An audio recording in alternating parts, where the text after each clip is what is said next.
Ciência e Moral em Traços Gerais, Parte 6. A exposição a que Alexander se dedica a seguir é a caracterização dos sentimentos ou emoções morais.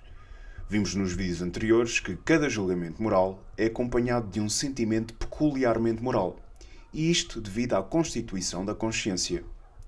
Dois desses sentimentos, e que são muito básicos, é o da aprovação e desaprovação. Estes sentimentos, como todos os outros, são sujeitos a graus. Quando em graus muito elevados, temos nomes para isso. Um elevado grau de aprovação chamamos de admiração. Um elevado grau de desaprovação chamamos de indignação.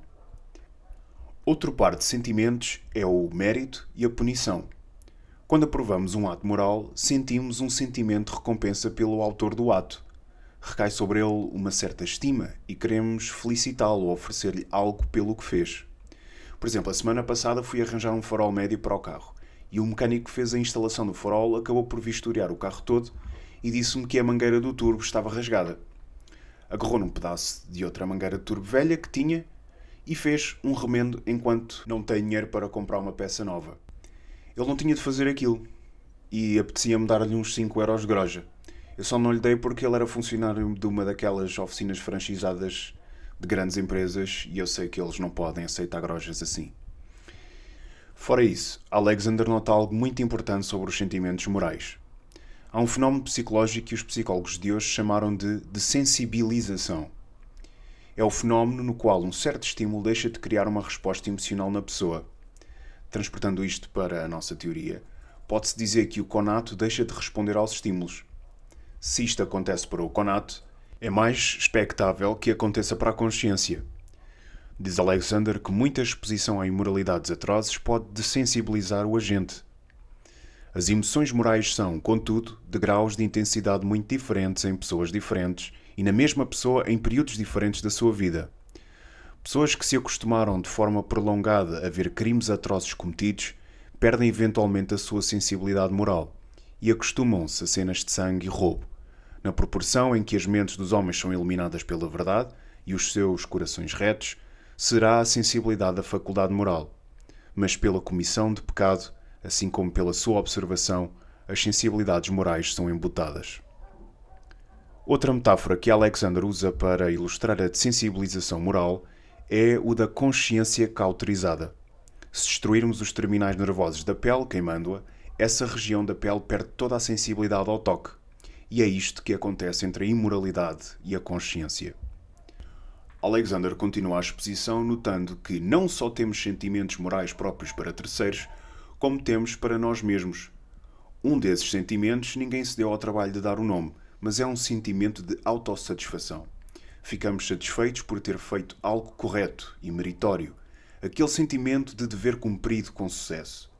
Este sentimento, ressalva Alexander, não deve ser confundido com orgulho ou presunção. Aproveitemos esta oportunidade então para dar nome ao sentimento e vamos lhe chamar de satisfação deontica. A satisfação de ter cumprido o dever. Do outro lado deste sentimento temos o sentimento de remorso. Sobre o remorso, Alexander diz o seguinte: é um sentimento distinguível de todos os outros e mais intolerável que qualquer espécie de dor. Quando violento, frequentemente leva o paciente infeliz aos atos mais desesperados. É como um escorpião a ferrar a alma nas partes mais tenras. Nenhuma linguagem pode exagerar a miséria da alma abandonada à tortura deste sentimento. E embora com o tempo pareça ter sido dissipada pelo esquecimento do crime, ainda assim, quando uma qualquer circunstância ou associação traz o ato maligno distintamente para diante da consciência, o tormento é renovado. Deste modo, atos de iniquidade cometidos em alegria negligente frequentemente produzem um remorso sensível em tempos de solidão e reflexão, e os pecados da juventude azedam a velhice. Este sentimento normalmente acompanha o pecador até aos seus tempos de declínio, e é a dor que o incomoda mais no seu leito de morte.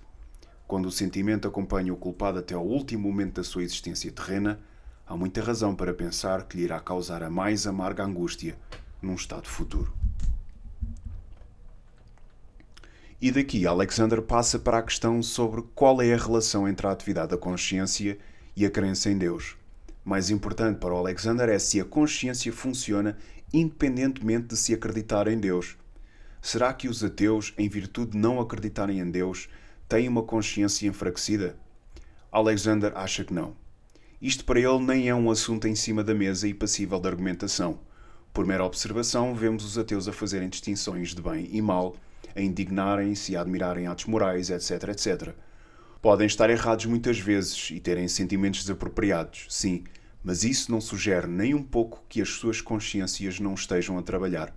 Quanto muito podem estar a trabalhar mal, mas essa acusação também se pode fazer a muitos, talvez a maioria dos autoprofessados cristãos. Além do mais, cito, ninguém, quando contempla um ato de injustiça flagrante, está consciente de uma referência à existência de um governador moral antes do seu julgamento moral da qualidade do ato. A percepção do seu mal moral é tão imediata como a da cor do céu ou do capim. Outra conversa, completamente independente desta, seria como explicar a atividade da nossa consciência, nomeadamente de onde vem o nosso sentimento de culpa e obrigação, quando não há ninguém ao nosso redor com poder para nos castigar ou recompensar, ou não corremos o risco de ser apanhados, ou não há ninguém a testemunhar o nosso ato de caridade para nos felicitar ou recompensar a seguir. Toda a atividade da consciência requer a existência de Deus. Deus justifica ou dá o critério aos julgamentos, e Deus explica as operações conativas da consciência. O argumento pode-se esquematizar da seguinte forma. 1. Se há sentimentos e noções morais ocasionados pelo testemunho de atos relevantes, então tem de haver alguém que tenha capacidade de arbitrar ou regular a conduta dos agentes morais. Nem sempre há alguém que tenha capacidade de arbitrar ou regular a conduta dos agentes morais. Logo, nem sempre há sentimentos e noções morais ocasionados pelo testemunho de atos relevantes. Mas há sentimentos e noções morais ocasionados pelo testemunho de atos mesmo quando não há alguém que tenha capacidade de arbitrar ou regular a conduta dos agentes morais. Logo, a premissa 2 é falsa, o que implica que há sempre alguém que tenha capacidade de arbitrar ou regular a conduta dos agentes morais. E apenas um ser como Deus tem a capacidade de arbitrar ou regular a conduta dos agentes morais ubiquamente.